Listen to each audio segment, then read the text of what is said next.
Welcome to Scrollin', episode 118. I'm Ket. Joining me as always, Davius Starjumper. What's up, man? Happy to be here. Happy to have a voice. No worries. Yeah, you're like 6 octaves higher than last time. So that's nice. Yeah. No, I'm not. We were talking about music. I was going to get into like different. I don't even know the words. God, I don't know nothing about music, Ket. Okay, that's fine. It's not a music podcast, so it's all good. The music label of the sounds, whatever that's called. I don't remember. Each one, you know what I'm talking We are here to discuss the Elder Scrolls Online. And there's actually some news to get into. Last week, they had the 2024 Global Reveal event. If you haven't seen it yet, you can still go to twitch.tv/Bethesda and just rewatch the video there. And they give a preview, basically, of what their plans are for this year. In particular, what the Q2 chapter is going to be all about. So the name of that chapter is The Gold Road. And it's going to be focused on a new zone called the West Weld, or no, West Weald. It looks like Weld, but on the stream they pronounced it Weald. Gotta say W-E-A-L-D. Weald. Yeah, West Weald, directly west of Cyrodiil. It kind of goes up and down that border. They gave on that stream they gave a pretty good preview of the zone. It's beautiful. It's very autumnal, and that's the word that they used. Great word. Oh yeah, like golden fields. Once again, these guys played some Elden Ring and got some inspiration. It reminds me of the Altus Plateau in Elden Ring. If you played that, like very like golden fields and just that sort of color palette. Also, kind of made me think of maybe it's like a modern take on like the Rift type zone. You know, it's kind of autumny. That's immediately what I thought of as like same, not a lot different, like, but that same feel of the Rift, like the fall color changing.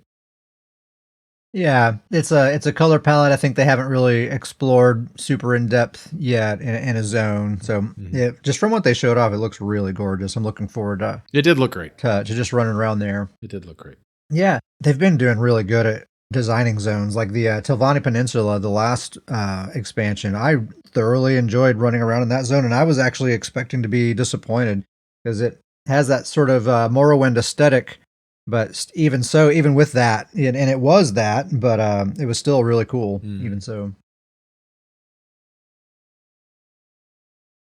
So yeah, they also gave a pretty in-depth story overview as well. I mean, they didn't really give any detailed spoilers, but they really set the stage. They gave you some ideas of what kind of the motivations of a lot of these characters are and how they relate to each other. And they really kind of get into it if you're interested in having an idea of what the story beats are going to be surrounding and that sort of stuff. Definitely worth watching that stream and checking that out. I thought they revealed a lot of good info. Talked a lot about like NPCs, what NPCs are going to be a part of the story. Like it was good info, good data.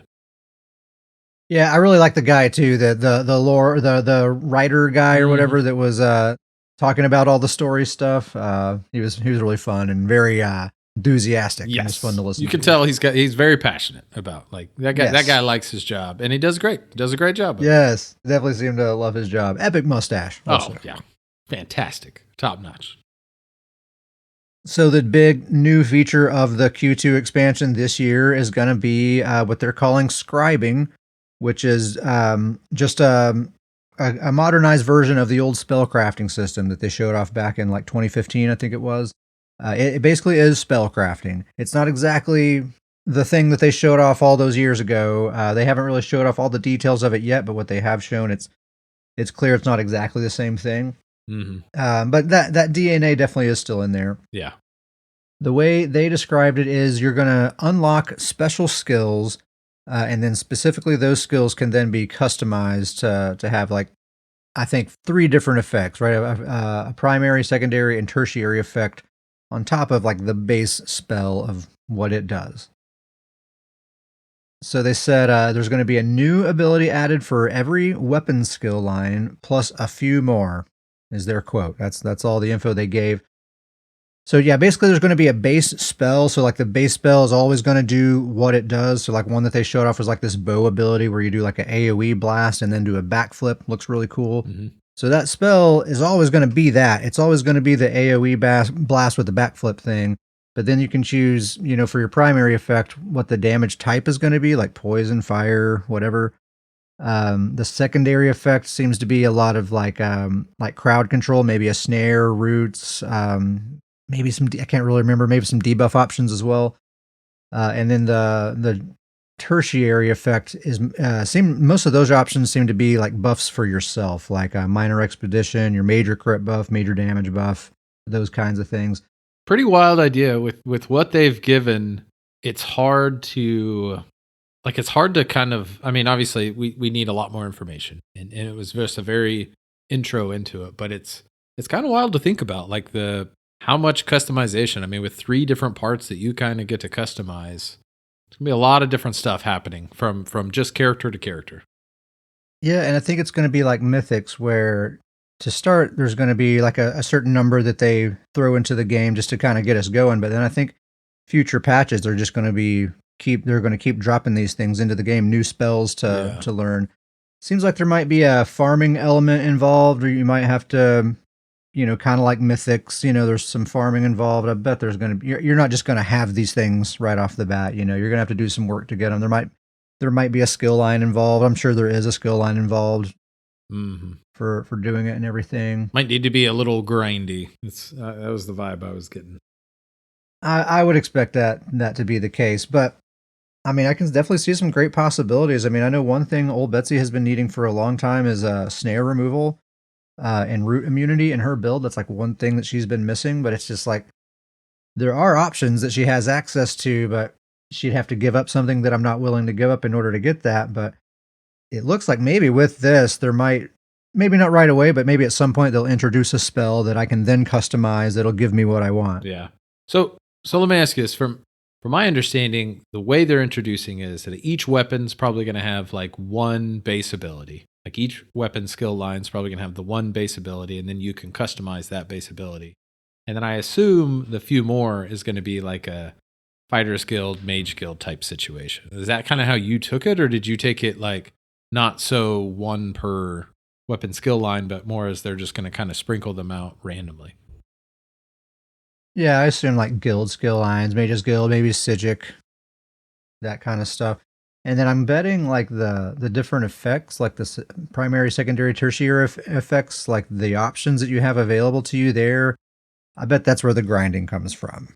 Like having to find all those different qualities that you'll be able to choose from.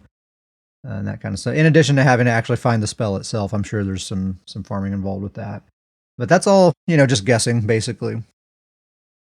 But no way they're going to let you just, have it. Here's the full list. Go to town. Yeah.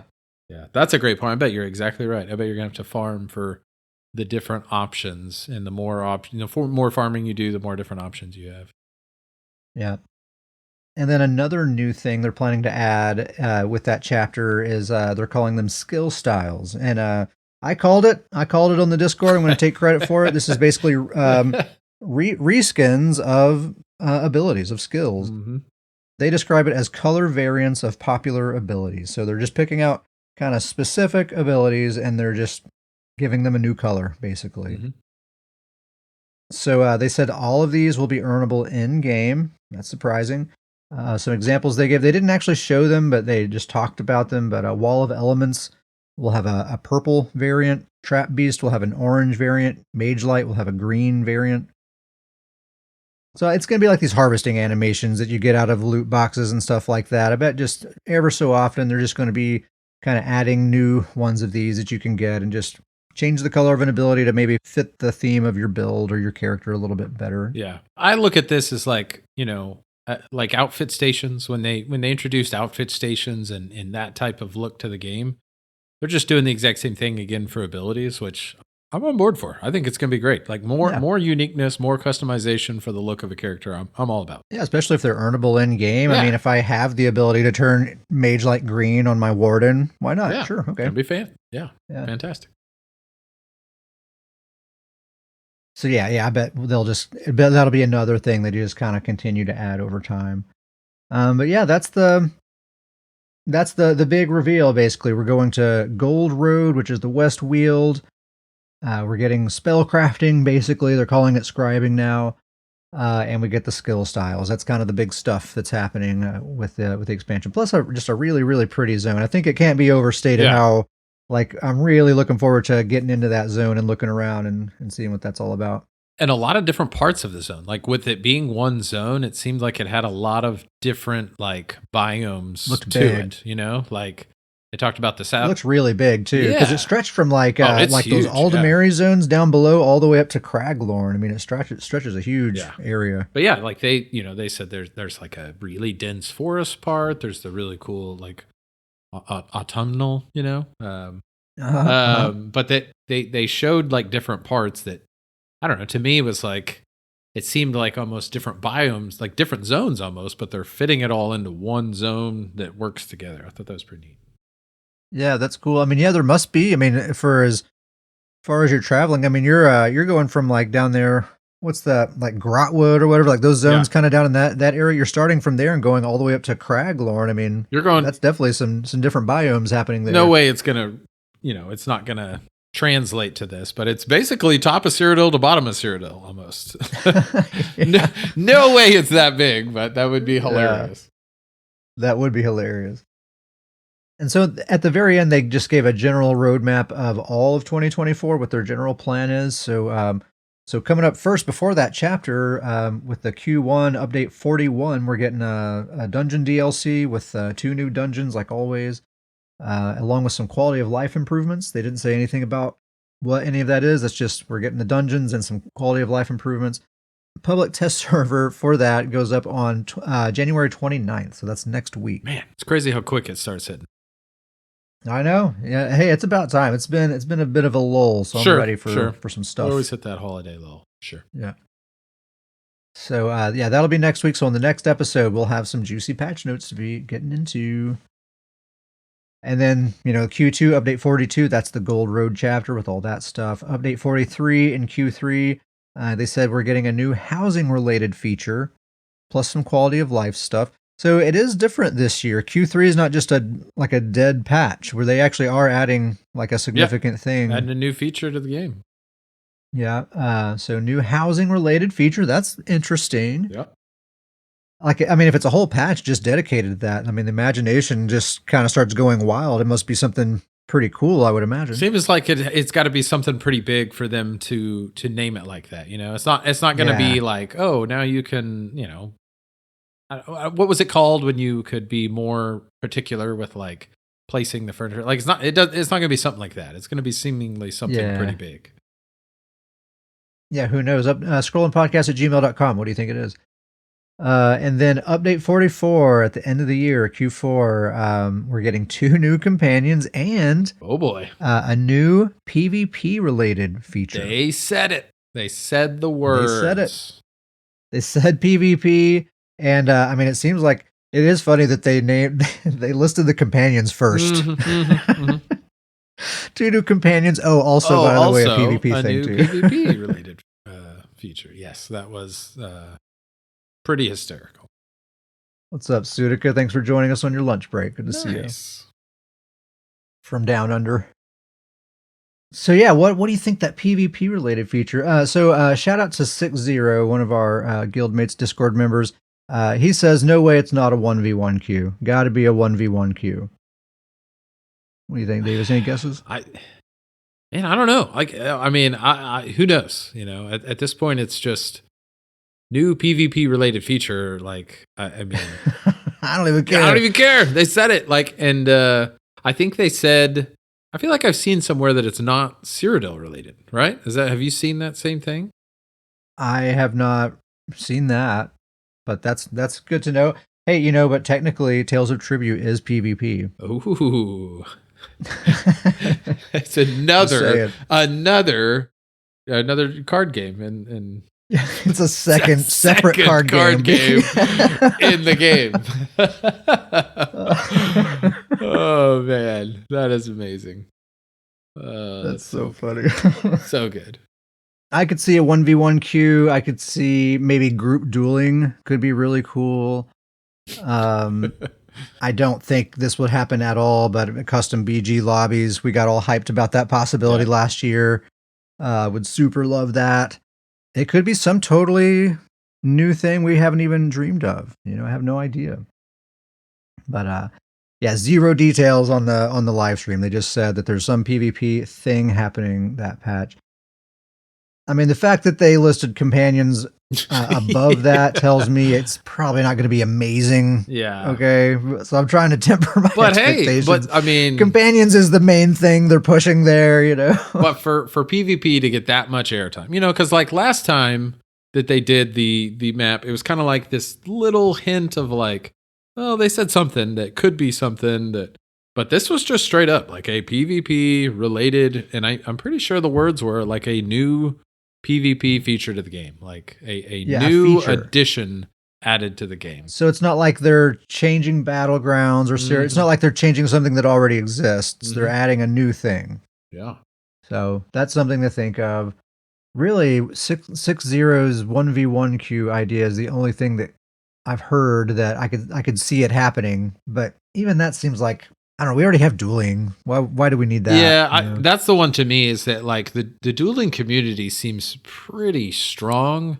Like I don't know if I don't know if I would think that ESO dev team would want to get involved in that, Yeah.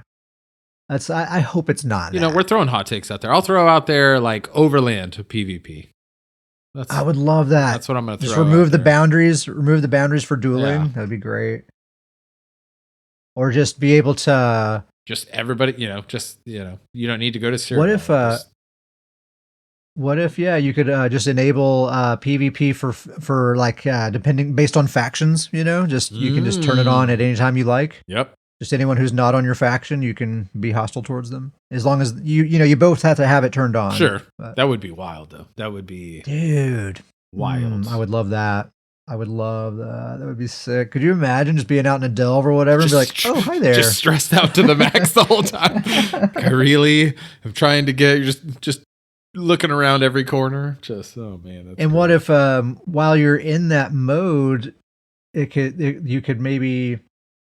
like have something to lose, like a Telvar type thing, that only when you have that mode enabled, you're able to lose it or whatever. Overland currency. Yeah. Okay. All right. Juice is flowing. We got something going here.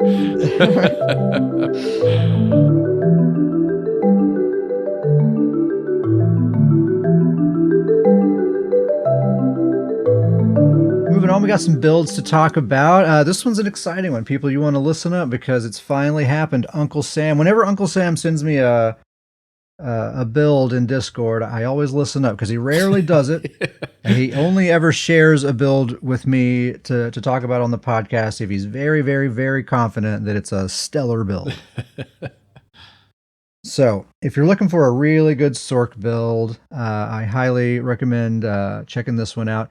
It's just a take on the classic Uncle Sam, what we call the Sam Sork. It's an execute Sork. It's really just specializes in getting those executes, securing those kills for your team, and it's extremely good at that. So the gear setup is Kvatch Gladiator as a double bar set, Wretched Vitality on the back bar with a bow, the Asylum Lightning Staff, I'm pretty sure it's perfected, on the front bar, Gaze of Sithis Mythic Helm, and One Piece Magma. For his offense, he's using Crushing Shock, Haunting Curse, Endless Fury, and the Overload Ultimate. So you just put Curse, Fury, spam Crushing Shock until Haunting Curse pops, and then start all over again. Really, really easy. Oh, and then the jewelry is all bloodthirsty. So with the Kvatch Gladiator, it gives you like 1,000-something extra weapon and spell damage against people who are in execute range. And if you have the 3 bloodthirsty on top of that, and you're just putting that Mage's Wrath on people all over the place, then basically anyone who gets low, that's guaranteed your kill, pretty much, is the idea of the build. And if it's just a 1v1 fight, you have overload. Even though you're kind of geared towards specifically execute damage, Sorks have a lot of damage anyway, and with overload, you can kind of get people into that execute range on your own pretty easily. And that execute range is really the hard part. That's where it kind of gets difficult to finish taking their health bar out, because they have that stage 3 vampire. They start blocking and healing and panicking and all that kind of stuff. So that's where you really need the juice, is when their health bar is low. And so, that's what this build's all about. Defense, it's Resolving Vigor, Hardened Ward, the damage shield, Bound Aegis, however you pronounce that. That's just slotted just for the passive defensive bonuses that it gives you. And then the Barrier Ultimate. Pretty basic setup. So no bird. It's basically Vigor and the damage shield, Hardened Ward. That's the primary way of staying alive. And then you have that Barrier Ultimate for emergencies. Let's see here. Oh, other abilities, of course, we have Streak, Critical Surge, Hurricane, Dark Conversion. That's all kind of standard Sorc loadout. Talking about Bound Aegis just for a second here, because I feel like this is an ability that gets overlooked quite a bit. Uncle Sam pointed this out to me, and man, it really is a pretty loaded ability for a thing that you never actually have to cast. So while slotted, it grants Minor Resolve, Minor Protection, and increases your max Magicka by 8%. On both bars. It does all that stuff on both bars. It also activates the Expert Summoner passive. It gives you an extra 8% max health. That's granted passively too. You don't actually have to cast the ability. Just having it slotted will activate that passive. It also activates the Expert Mage passive, so it gives you an extra 2% weapon and spell damage on the bar that it's slotted on. Wow, so just like 100 things. That's a lot going on for one ability. Just one thing sitting on your bar giving you like so much stuff. And you notice it. You definitely notice a big difference just having it there.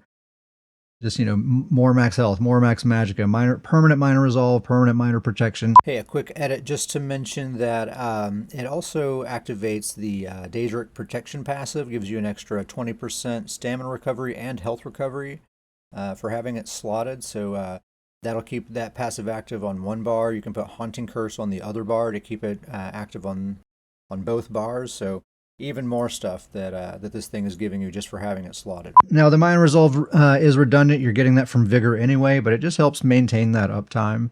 Plus, all the other stuff's really great anyway. All points in health, Sugar Skulls, food, Tri-Stat potions. We've been doing these Goon Wars events that are super duper ultra mega sweaty, where like getting 5 kills is a major accomplishment, right? Uncle Sam went 18-0 in one of those matches. With this build, just kind of outrageous, just the kind of performance this thing is capable of in that kind of specifically like battlegrounds environment. Really, really good. So yeah, that's the updated Sam Sorc. I think the main thing he changed since the last time he shared it with me is he got that Asylum Staff on the front bar and Bound Aegis. Mm-hmm. Got that ability slotted. Yeah. And then really quick, while we're on the topic of sorcerers, I figured I'd talk about my sorcerer. His name is Intergalactic.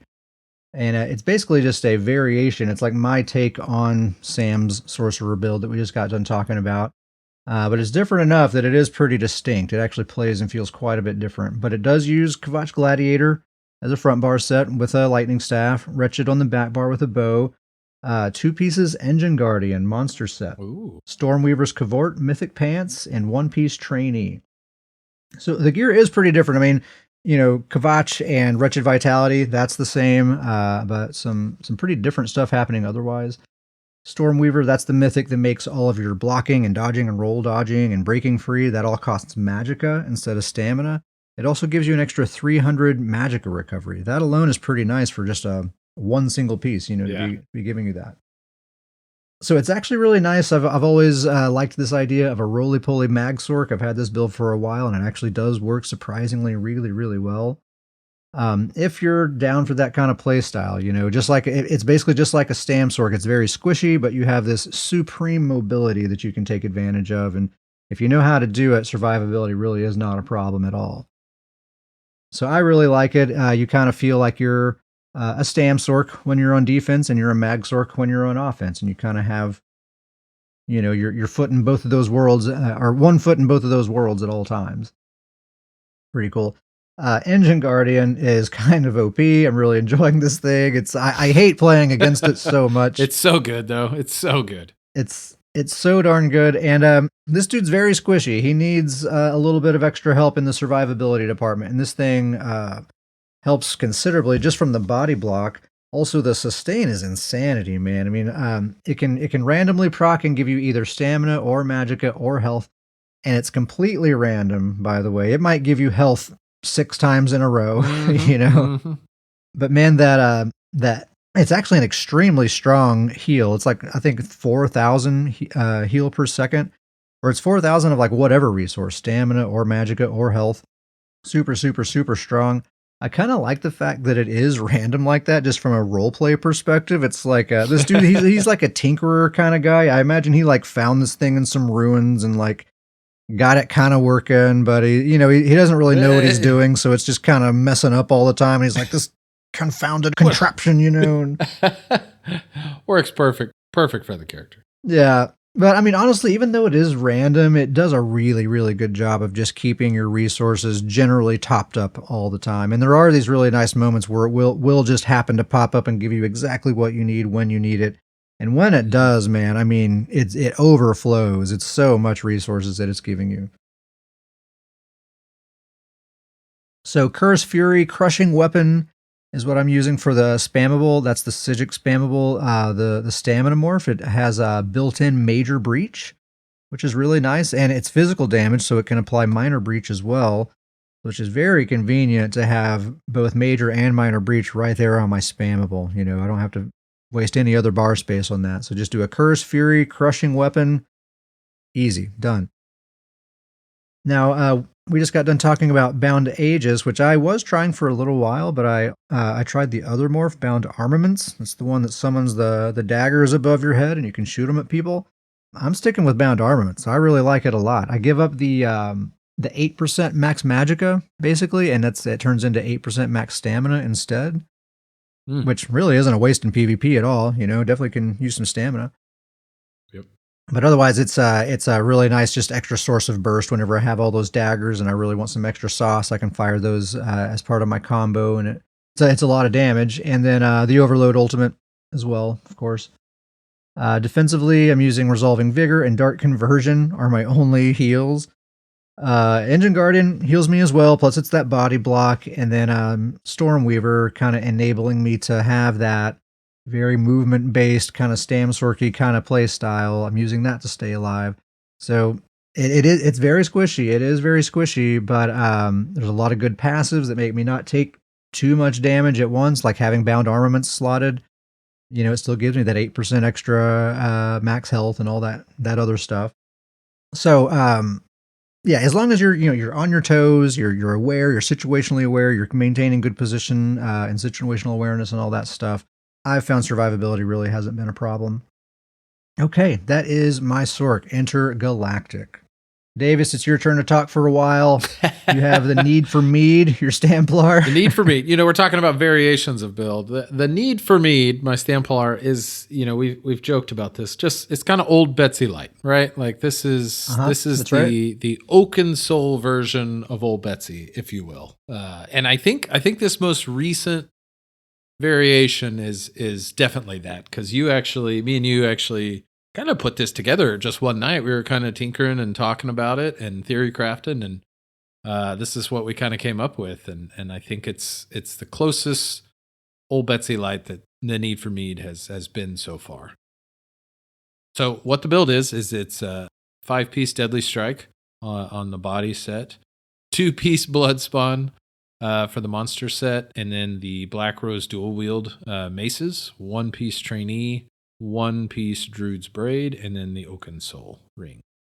The bar setup is Biting Jabs for the spammable, and then the other kind of damage abilities is Solar Barrage and Quick Cloak, and then for the heals it does Resolving Vigor and Honor the Dead, and then for the ult I do Crescent Sweep. And so kind of the we talk about old Betsy Lights, kind of that similar setup. It's a bunch of like AoE that is stuck to the character, kind of sticks with you, undodgeable, with the Solar Barrage, the Crescent Sweep, the Quick Cloak.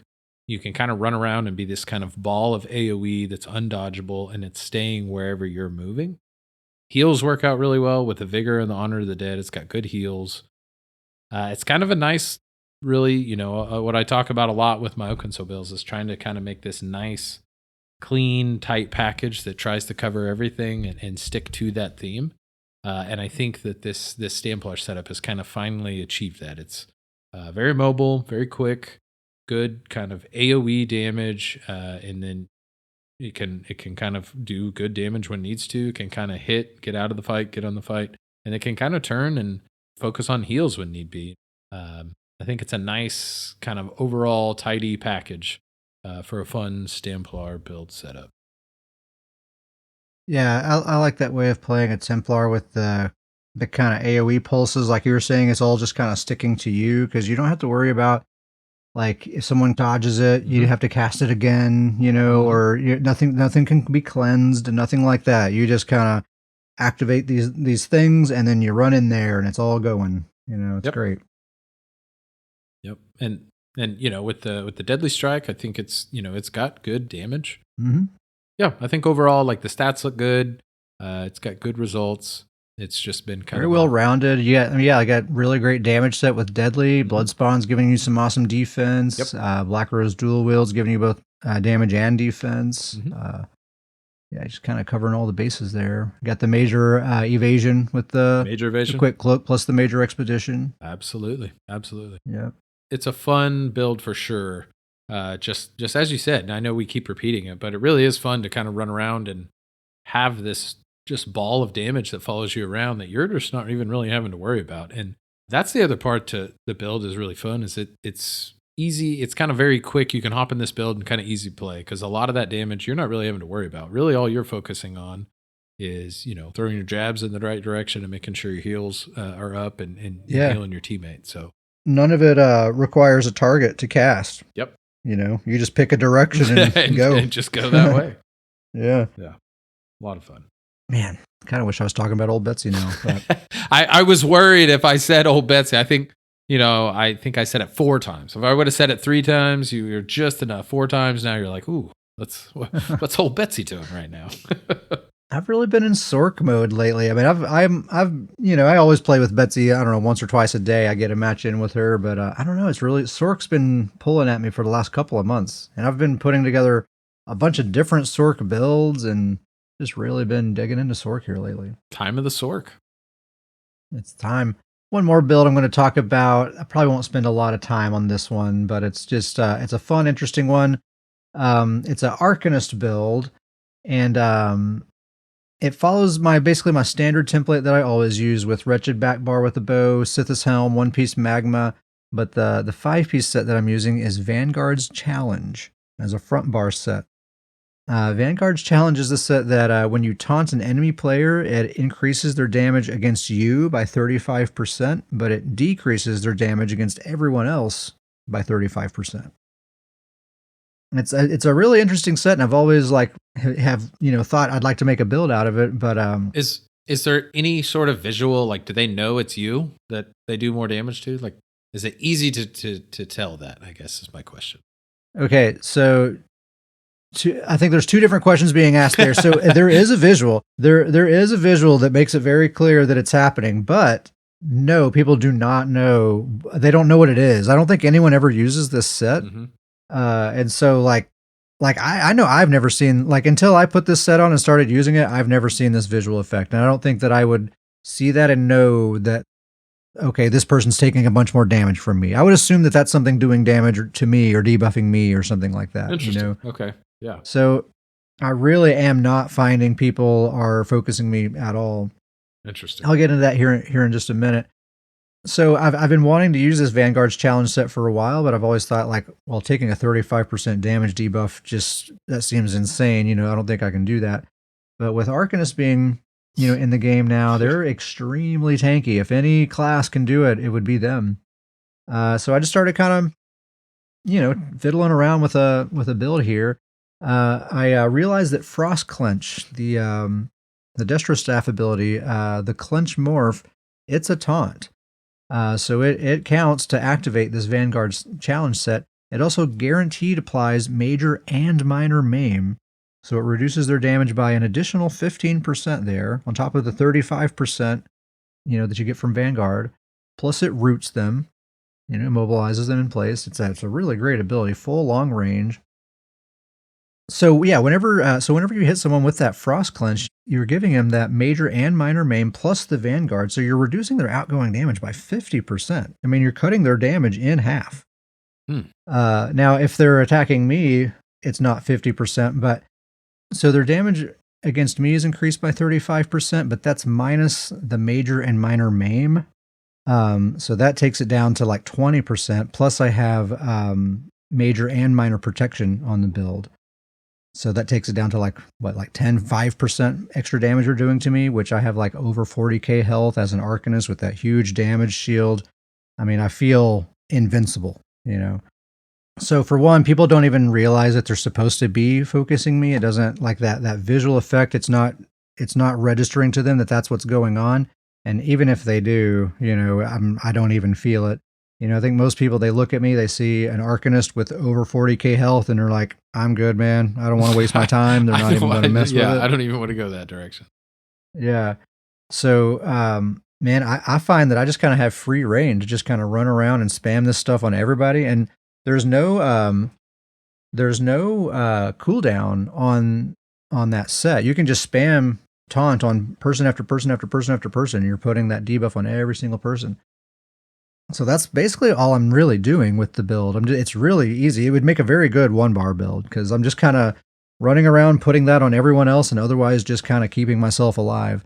It's an immobilize, so I'm helping with CC. I use that fear CC ability as well.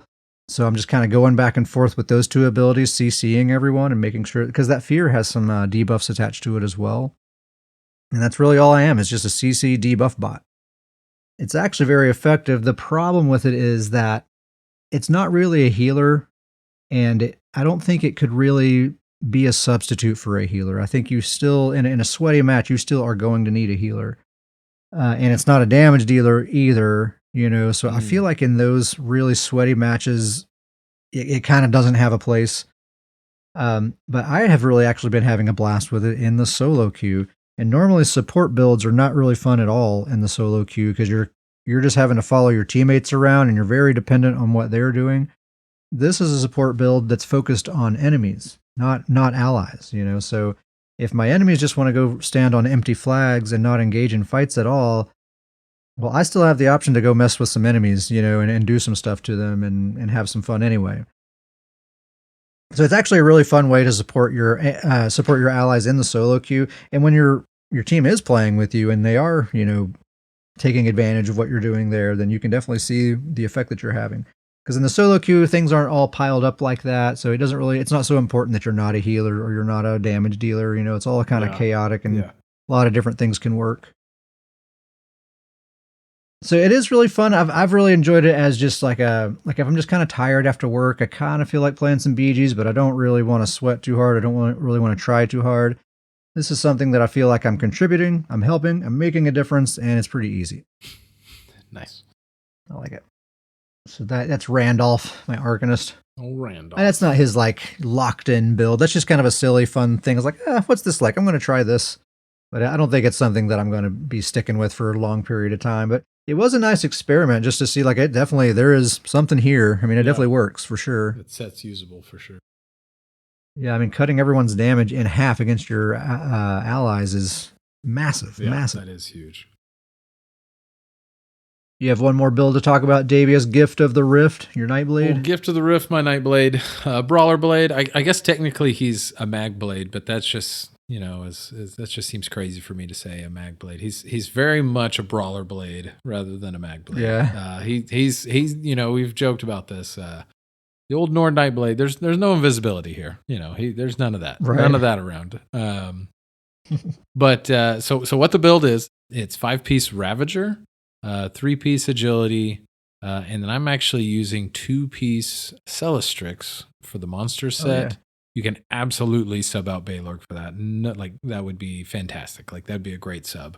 I actually just don't have an extra set of Baylorg, so that's how I ended up with Celestrix. And I actually have kind of liked how that's fit on the build.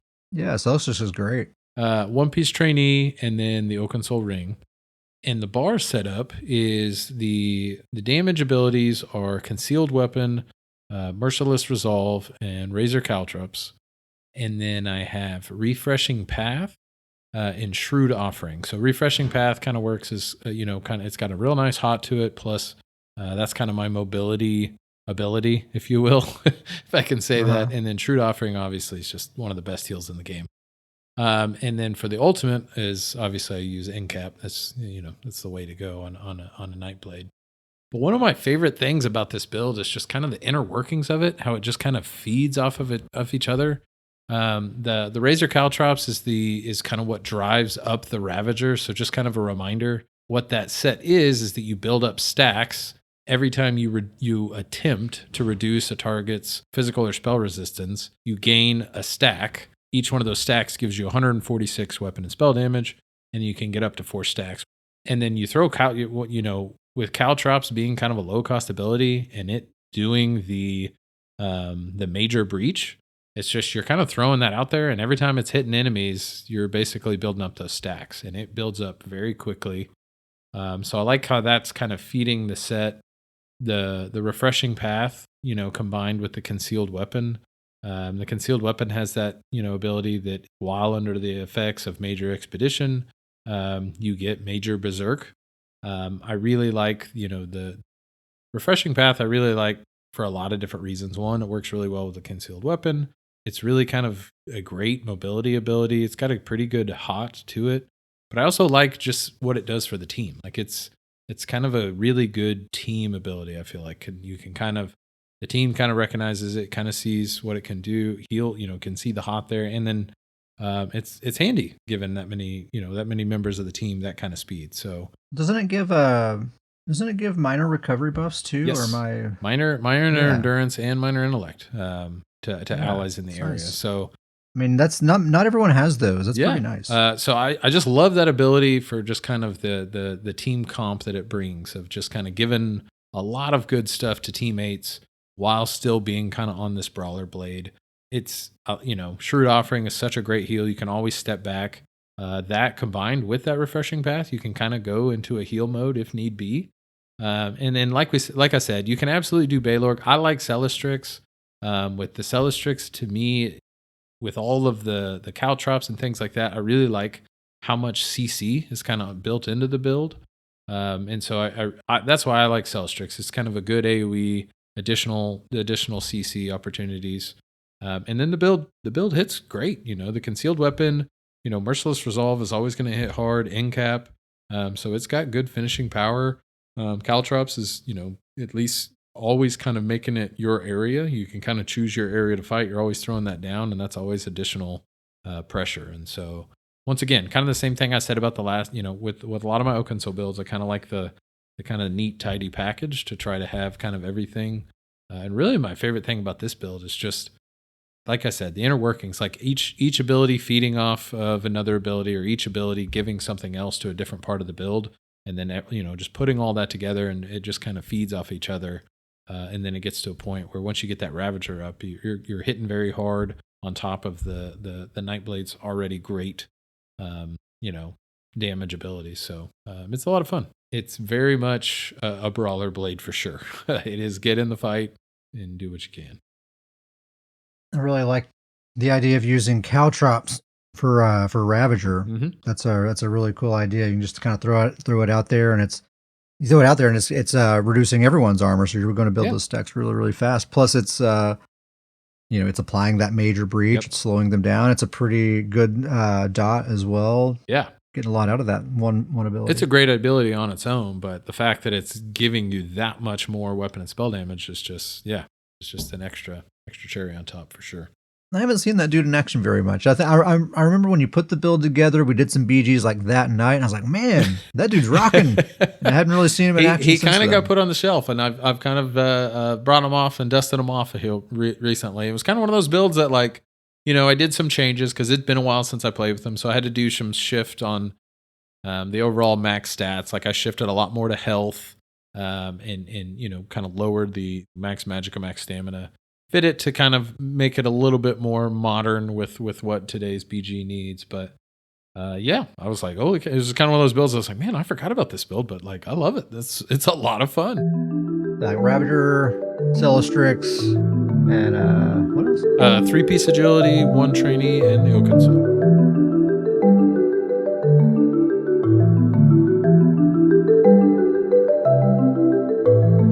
Scrollandpodcast@gmail.com is our email address if you'd like to send us an email.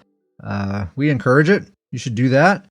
What can the emails be about, Davis? They could tell us a joke. They can make a suggestion for the show.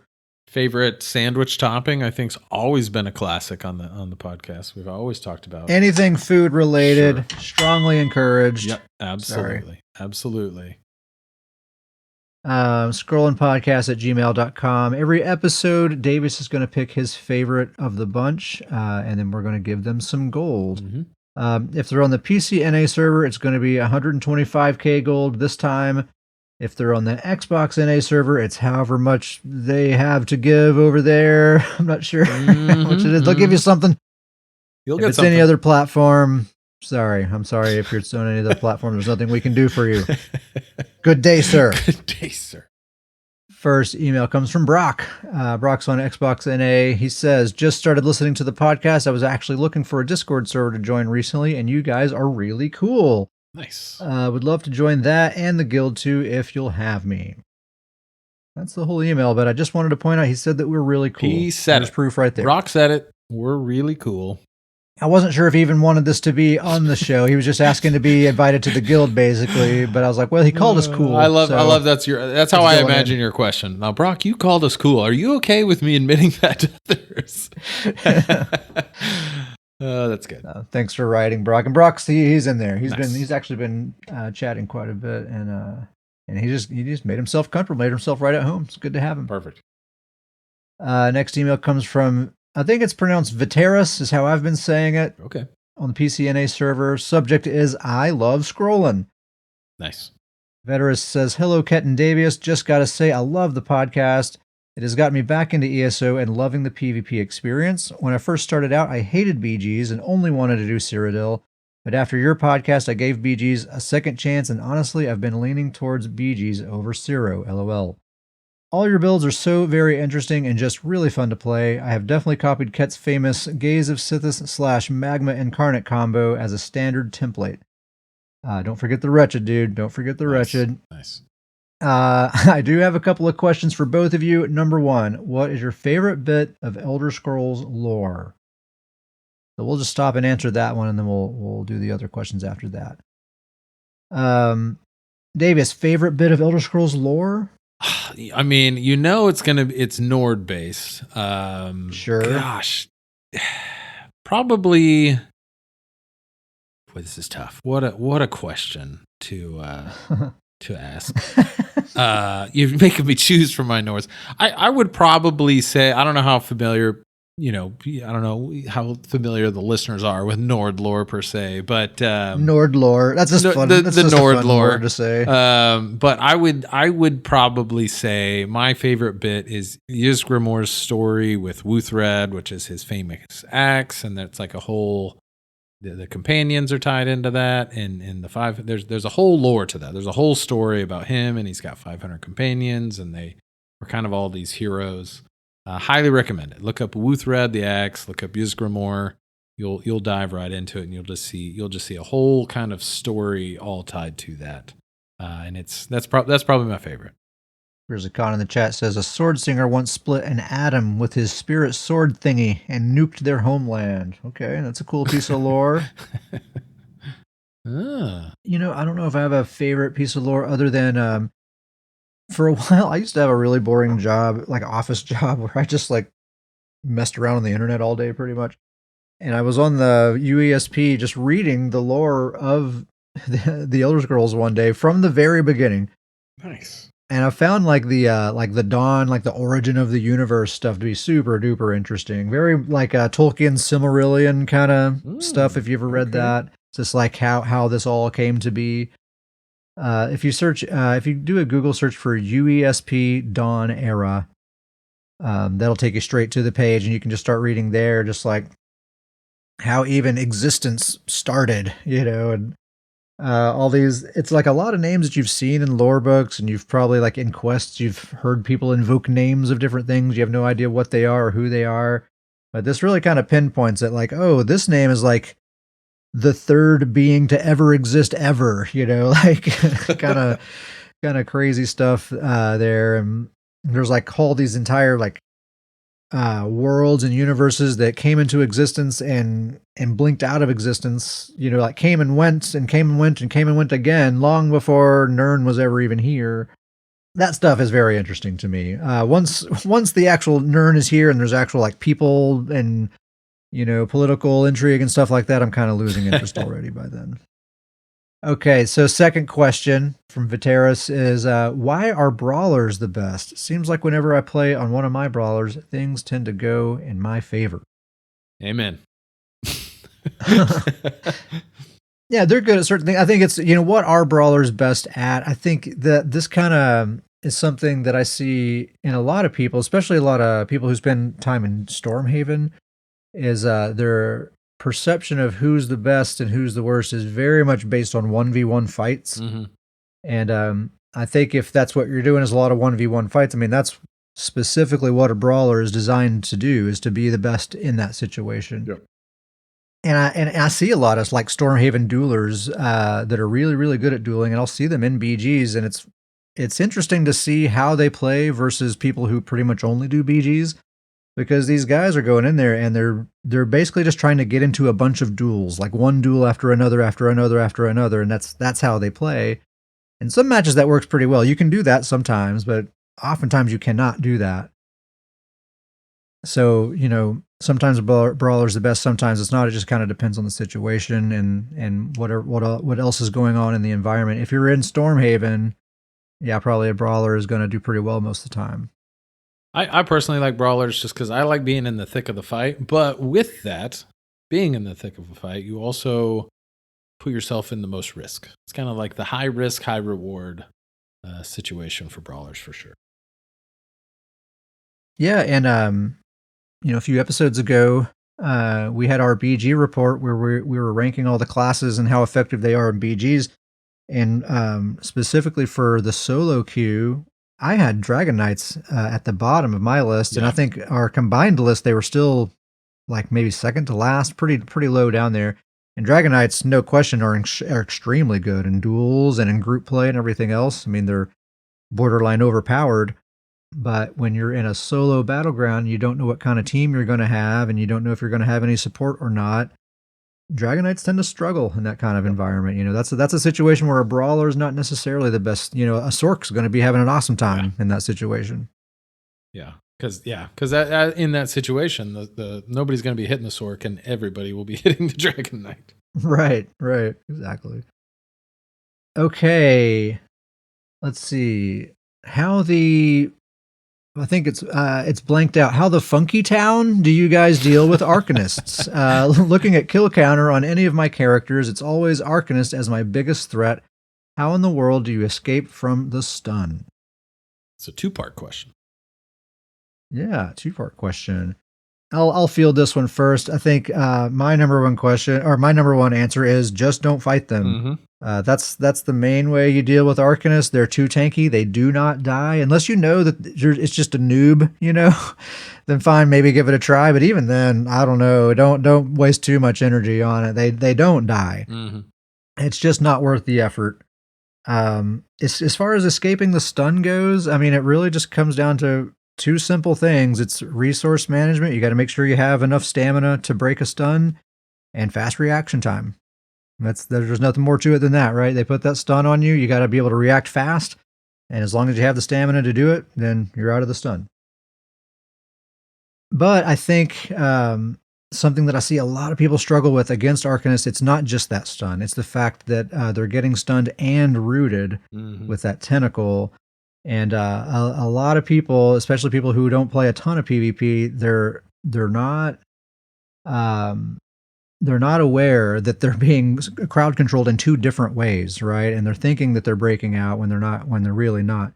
So, an Arcanist will put that fear on you, and that'll hard stun you. And then when you break out of that, you can't be stunned again for another 5 seconds, but you can be immobilized because that's on a separate cooldown. So, they'll fear you. You'll break out of that fear, then they'll immobilize you. And a lot of times you'll see people wondering, I just broke out of this stun. Why can I still not move?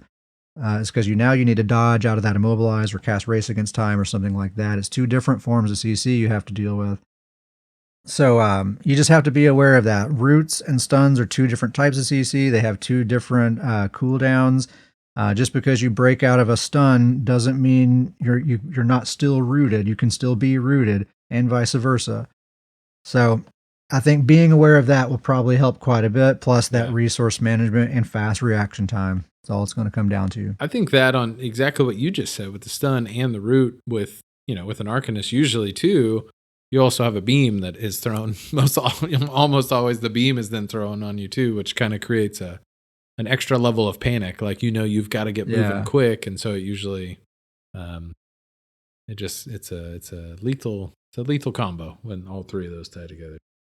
Yeah, and good Arcanists are really good with that timing too, and they'll kind of play mind games with you and kind of save those CCs for these crucial moments when they know you're going to be in the middle of a roll dodge and things like that. And it can be a challenge, but I think just simply being aware that those two types of CC are happening and just pay attention to that resource management and be on your toes and just get away. Because once you get a little ways away, their range is not very far actually, and it's pretty easy to get away from them. Make sure you have major expedition and snare removal, like Race Against Time or something like that in your build. Yep.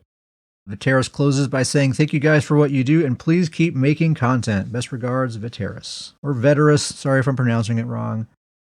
It's one of those two. Yeah, thanks for writing. Yeah, thank you so much. Thank you very much for writing. Next email comes from Hazel Eyes. Hazel Eyes on the PCNA server. They say, hello, I found your podcast and look forward to future casts. I love listening to you guys talk about Theorycraft. I would love to hear more about why something works and explain how the sets might buff boost your skills and how making changes to the set may change how your skills work. Thanks for the great podcast and delivery. Always something I'm looking forward to. Hazel Eyes. No, thank you very much for the suggestion. We're always looking for that kind of stuff that I want to hear what people want to hear us talk about, because that's what we want to talk about. We want to give the people what they want. Oh yeah, so absolutely appreciate that. It's hard to kind of find that balance because I'm always trying to be informative and hey, here's something you may not know, but I also don't want to be talking as if I'm speaking to a total noob. I know a lot of people that listen are not noobs at all. I don't want to just be talking down to them, like they don't know anything. So finding that balance where I'm speaking to people that play the game, but we're also kind of educating a little bit at the same time. That's where we're trying to find that happy medium there. Yeah, absolutely. Thanks for writing, Hazel Eyes. Hazel Eyes actually came to one of our duos events last week and had a really awesome time. She was giggling and laughing. She's like, I died 100 times, but I'm having a blast. Nice. That's awesome. We had some real heavy hitters in there that night. We were all dying. Next email comes from Zemo, good friend of ours. Zemo says, if each class were a band member, which member would they be? Love, Zemo. Thanks for writing, Zemo. Okay, I was thinking a little bit about this. This is going to be intriguing. So, Sorks are the lead guitarists, I'm pretty sure. Yep, that makes sense. Flashy. Yeah. Yeah, okay. Real flashy, they're wanting all the attention. Probably Dragon Knights are the drummer. Yep, that's what I was thinking too. Yep, they're on the drums. They're just angry, they're just hitting things. Loud noises, a lot of energy back there. Yeah. Warden's the bass player. Oh, 100% Warden is the bass. 100%. That harmonic foundation that the rest of the song is built upon. That's the Warden right there. Mm-hmm. Let's see. I think probably Templar's rhythm guitar, just kind of providing some good solid structure, just kind of in the middle sort of harmonic range there. Necromancer is just multi-percussion, they're just back there with tambourines and triangles and wood blocks. The cymbals, the cowbell. They got the just cowbell hang out over there in the corner, buddy. Try not to play it too loud, all right? Necro is banging on the cowbell, 100%. Yeah, he's got the cowbell. The triangle. Little bells and whistles. And oh, man, that's good. Like that. Yes, absolutely agree with that. Let's see. Oh, Arcanist. Okay, for sure, Arcanist is the keyboardist, okay? He's one of these keyboardists. Nice. He's got the... he's got the tentacle arm. He's got all these tentacles. So he's surrounded with this cage of 30 different keyboards. He's playing all these organs and synthesizers and stuff like that. The band's really coming together here. Oh yeah. Oh yeah. We still have Nightblade. So is Nightblade our lead singer here? Nightblade's just the lead singer. Yeah, he's just Not playing an he's instrument at all. singer. Just microphone. No instrument. Just That's microphone. Typical Nightblade. Not contributing. Just showing up, basically. just singing. Just all vocals. There's a long. He's half drunk. Yeah. There's a lot of instrumentals in the song where they're just standing there holding the mic, bobbing their head. Probably doing a little dance, Yeah. Sure. He's not very good at it, but he's doing it. Oh, that's so good. That worked out perfectly, by the way. Just perfectly. It's a pretty good band. That's the ESO band right there. All right. Great question, Zemo. Thanks for writing, dude. Okay, man, we have a bunch of emails this episode. Next and last email comes from Dudagon on Xbox NA. Dudagon's actually one of our Xbox NA guild leaders. Yep. Big shout out to Dudagon. And speaking of which, what he's saying here is, so we've been doing these solo BG parties where we queue at the same time and try to get into matches together. We've had games with 10 and 12 of the 12. I'm sorry, with 10 and 11 of the 12 participants in our voice chat. We've had a few of these, and Red, Derp, and I want to shout out a bunch of the people who have been super active. Those people are Cat, Burley, Barbecue, House, Masked Beauty, Shifty, and many more. Xbox goons are here to stay. Dudagon. Love it. How awesome is this? Love it. I mean, we're cross-platform. I mean, we are truly Dudagon and the Xbox. Shout out to all the Xbox players, man. We are truly cross-platform, and they're doing pretty awesome things on Xbox. Heck, the Xbox crowd's going to outnumber the PC people here pretty soon, man. They're growing fast. They are growing fast. There's a lot going on. It's pretty great. It's great. All right, Davies, pick a favorite email, man. I gotta go with Zemo. I mean, the band. That's the one, right? That's so good. The one. That's such a great question. So much fun piecing it through, and just as we're talking through it, it just fell in place so perfectly. It's so perfect. It's so perfect. Fantastic. Yeah, gotta go with Zemo on that one. Congrats. I love. Remember Animal from the Muppets? You ever see him play drums? Yes, like on any of those sketches? That's the DK on the drums. Knight. Yes, 100%. Just like that. Yes, 100% the case. I'm a drummer, so that makes me laugh. I like that. Okay, Zemo, what was it? 125k gold coming your way next time I log in, dude. We have a guild. The guild's name is Stoons Goons. It is literally the best PvP guild in the game. Not even joking.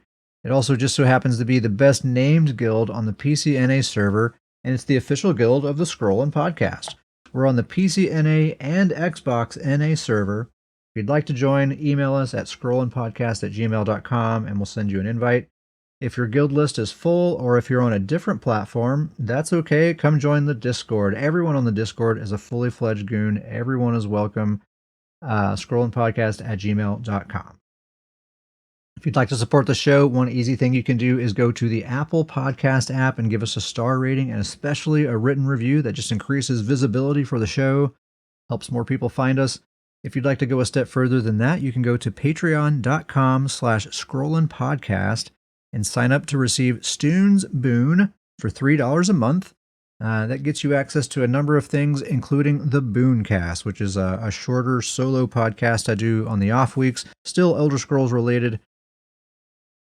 Other ways you can help: if you're in the guild on PCNA or Xbox NA, you can just drop stuff into the guild bank. Crafting mats, gold, anything you like.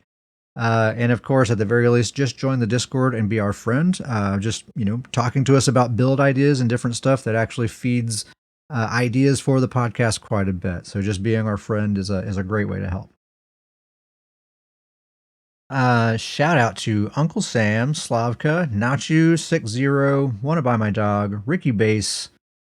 We've all been playing a lot. It's been a lot of fun. Shout out to the chat, Grizzly Khan, Sudica, KDMS was in here earlier. Yep. I think Zemo popped in for a minute. Thank you guys very much for being here. Great to see you all. Shout out to the Elder Goons, the OGs. Thank you guys so much for just being around for so long and being our friends. We really appreciate you. And shout out to our Stoons Boon recipients, our Patreon supporters: Pork Body, Toadster, Gummy Bear, Grizzly Khan, Thomas, Taggart, Mother of Dragons, Sudica, Jim, Maxwell, Derpin Stuff, Dudagon, Brewerman, and one new one, Brock. Nice. Who was one of our email people. Yeah. Thank you, Brock. I don't know why I always stop on Jim's name. I think it's just because it's like one simple syllable. It's such a like a Jim is when normal name, you know? Jim will forever be the inhale. You know, you're getting that second breath for the next part of the list. You know, that's just where Jim falls on the list. I think I just like that it's such a simple name amidst all these odd names. You know, it's just And old Jim. It's Mother of Dragons, Sudica, Jim. Jim. You know, Inhale and then continue. just amidst all the Gummy Bear, Grizzly Con. I don't know. So good. So good. Thank you guys very much. We appreciate it. Davis, you have anything else? I think that's it. Okay. Thank you guys very much for listening, and we'll see you next time.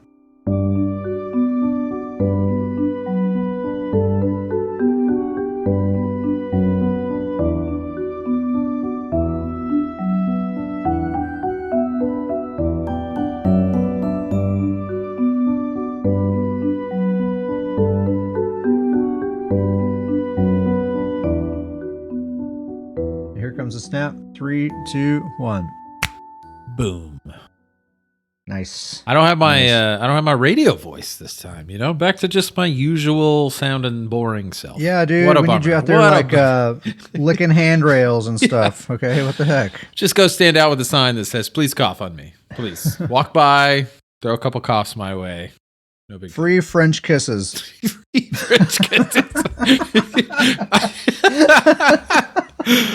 I'm just standing out there the whole day, like, not a one. What's the deal? Like, what happened? Not a You, single- sir. You, sir. You, hey. look like Chasing people down. It's crazy. We've already come up with a show title. Yeah. Yeah, for Free French sure. kisses. Free French kisses.